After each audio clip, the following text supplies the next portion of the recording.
Right. Hello, Anna. Hello from MIQ in Auckland, I believe. Hello. Yes, in Auckland. Yeah, congratulations again on your amazing gold medal winning display. But firstly, how is life in MIQ? How you're adjusting to life back in New Zealand? Well, good. I'm like really happy to be home and have got home safely and with the hardware intact and yeah. But I mean, it's only day. I think this is only my second day here, so I'm happy that I'm not going crazy already because that would be a bad sign. But I mean, I hope it keeps going like this. I've just been chatting to family, chatting to friends, doing interviews and stuff, and yeah, generally just catching up on sleep and rest and yeah, people. Yeah, and I've got to ask Anna about the exercise options. I mean, is it something you even care about at the moment to get out and exercise every day, or what's your take on that? I think I'm not too bothered at the moment. I think it's been a long 5 years, and the longest I've had off in the 5 years has been sort of a couple of weeks, but injury time, but a couple of weeks off. And so I think it's going to be really nice to be able to be forced to not have to do anything or not feel like I need to. But I was going to do something this morning, and then I woke up and I was like, nah, I can't be bothered, don't have to, just stay and be a little bit longer. So I might do something tomorrow, but for now I'm just really content with catching up on sleep and letting my body sort of recover from what was an exciting but also stressful time. So yeah. So you've had a few days now, Anna, to reflect on that amazing gold medal. I know you've probably been asked this question 1,000 times, but yeah, what's your take on it now, sort of 5 days out from winning that gold medal? I mean, it's right here, and I think I still can't kind of believe it. It doesn't seem like it's mine yet. I don't know. It's like an out of body experience. I think I had dreamed about it, but like secretly. I never wanted to say it out loud. I never wanted to tell anyone that was what I was going for. But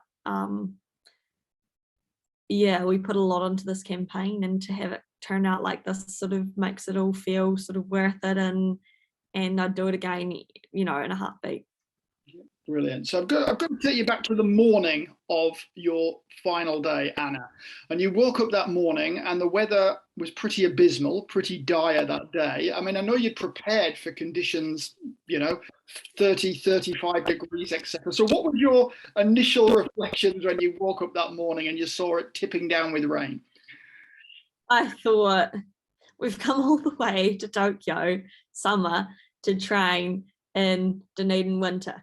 To compete in Dunedin winter. So I was sort of like, damn it, we'd come, over with plans of having an ice fest, having slushies, having fans, having cooling towels, the works.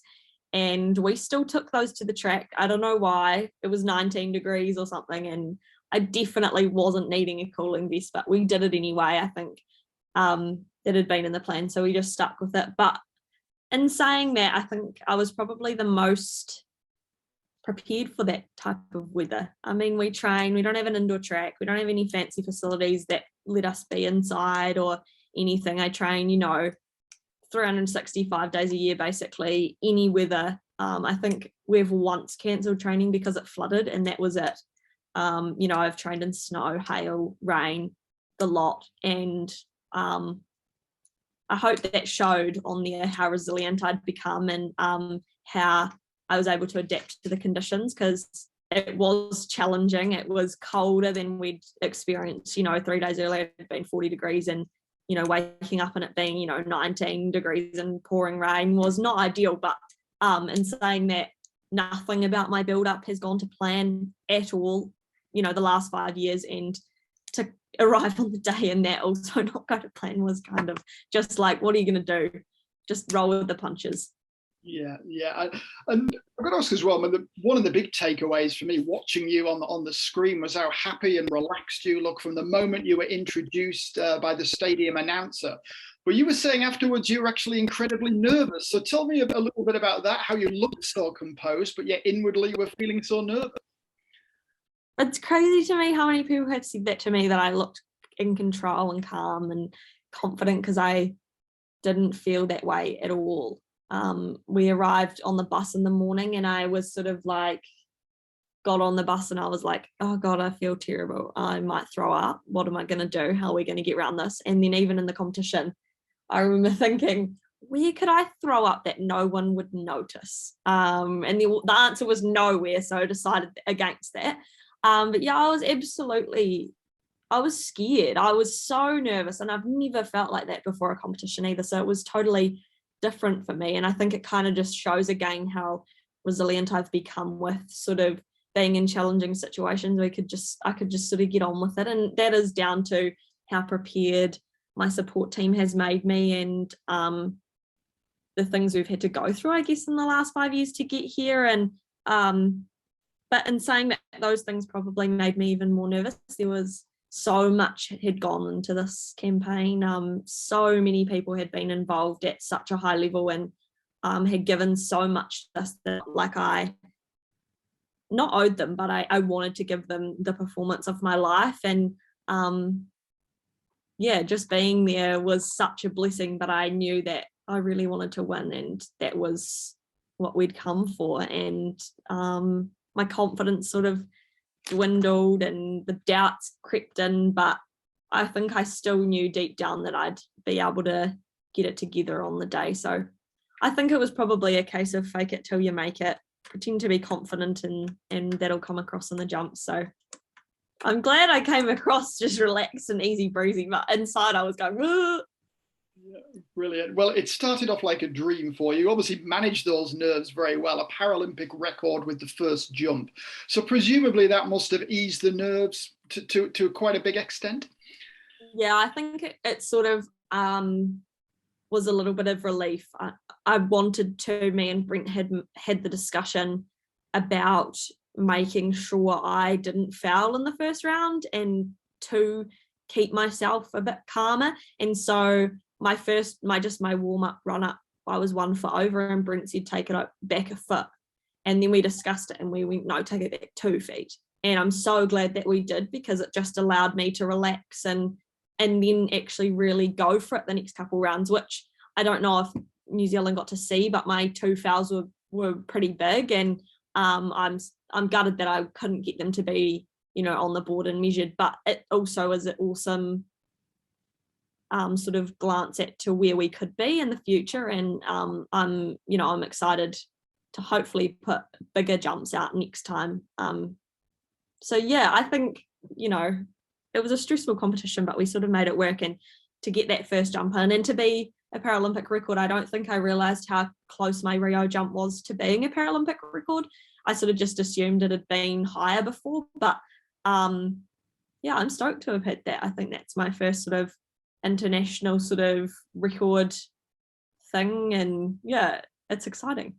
Yeah, and sorry, a bit of a dumb question here from a person who's not from a long jumping background, but in a competition of that nature and intensity, when you were waiting between the jumps, are you secretly looking at all of the jumps, or are you just in the zone and ignoring everything else that is going on? I think this time I was looking. I was. There was some girls in the field that I think had the capabilities of being really big jumpers, and they hadn't necessarily put as bigger jumps on the rankings as I was expecting. And so it was really interesting. I mean, none of us have competed at a high level competition in a couple of years now, so no one really knew where anyone was at and what we were doing. And so I was paying attention, but at the same time trying to make sure that I came back to myself, thought about what I needed to do, and talked to Brent. And yeah, but yeah, of course you have a sneaky look. You want to know where you're ranked and what you're up against and how they're going. And yeah, of course. And then round 4, another Paralympic record, another couple of centimeters further. I mean, how confident were you at that point that you'd got the gold? Not at all.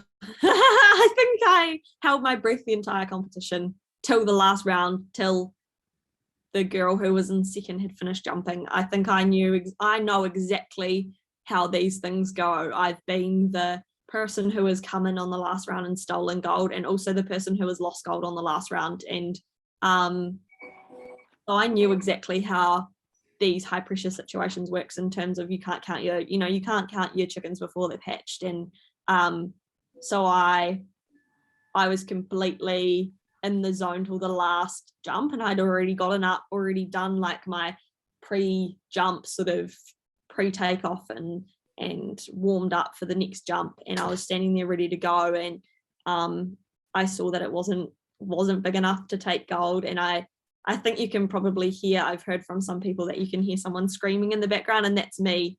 I feel bad because I was stoked that she didn't jump as big as me, but at the same time, I'm stoked she didn't jump as big as me, and yeah, just screamed, jumped up and down, waved to the New Zealand contingent in the stand, and but I still wanted to have another go. But as soon as my last round jump, I just ran through, because as soon as I took off the board, my body just went, nope, you've won, you've done enough, don't bother. And so yeah, it was a pretty cool feeling. Yeah, and just going back to that slightly, and I mean, the field events, you've got that luxury, you know at the end of the competition, at least you do with the last jump, you've already won gold. So what did go through your mind at that point, knowing you'd already won gold with still one jump to go? I think there was a lot of relief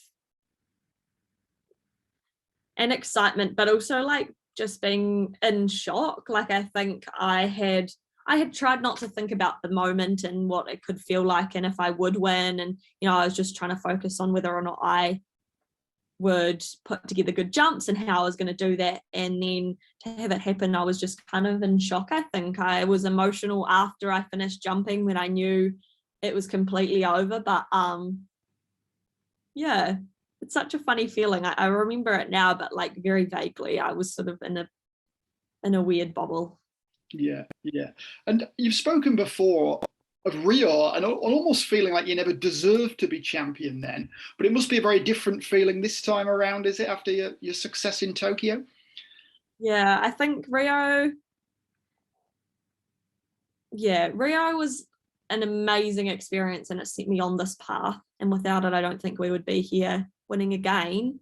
But I was very fresh, I was very green, I had no idea what I was doing. I was just going out there to become a Paralympian, to have fun, and long jump was just sort of part of that journey. But this time the journey is long jump, and I have become a long jumper, I think, and feel like I can jump properly, and we worked so hard for this. This was so much more went into this one than did the last one, and I think that made it a lot sweeter. Just knowing what I had to do, I'd worked a lot harder than I ever thought I'd have to, and fought more than I ever thought I'd have to get here, and that's a good feeling in itself, knowing you've done the work and this is part of the journey. And yeah, I'm just happy that it worked out on the day, because it could, you never know what happens on the day. I was that person last time, not the best on paper, but came through on the last jump and won, and this time I managed to hold on, and I'm really proud. Yeah, brilliant. So I know you've still got a wee while left in MIQ, I think 12 days or so, but what is the first thing you're going to do when you get back to Dunedin? Have you thought about what that's going to be? I think I really just want to see my friends and family. I missed my family not being able to be in Tokyo. They were meant to be there, and that would have been amazing. I know sharing it with someone, and the people that have been with you, since the start. Obviously my family have been a huge support, and then also my friends, and so I can't wait to give them a big hug and show them the medal, because it's all partly theirs. And then also all of the people who have helped me in my sporting realm as well, my strength and conditioner Mikey, mental skills trainer Nat, physio, podiatrist, like all of those people, they literally made this happen, and without them I couldn't have done it. So I've got to go and show them the piece of medal that they helped bring home. So yeah, I can't wait to do that. Brilliant, Anna. Well, that's fantastic. Well, thank you from everyone at Athletics New Zealand for giving us so much pleasure on that Friday afternoon, I think it was, here in New Zealand. And and thanks for giving a lot of pleasure for New Zealand generally. It was an amazing victory. Well done. Thank you. Yeah, I still can't believe it, really. Brilliant. Thank you.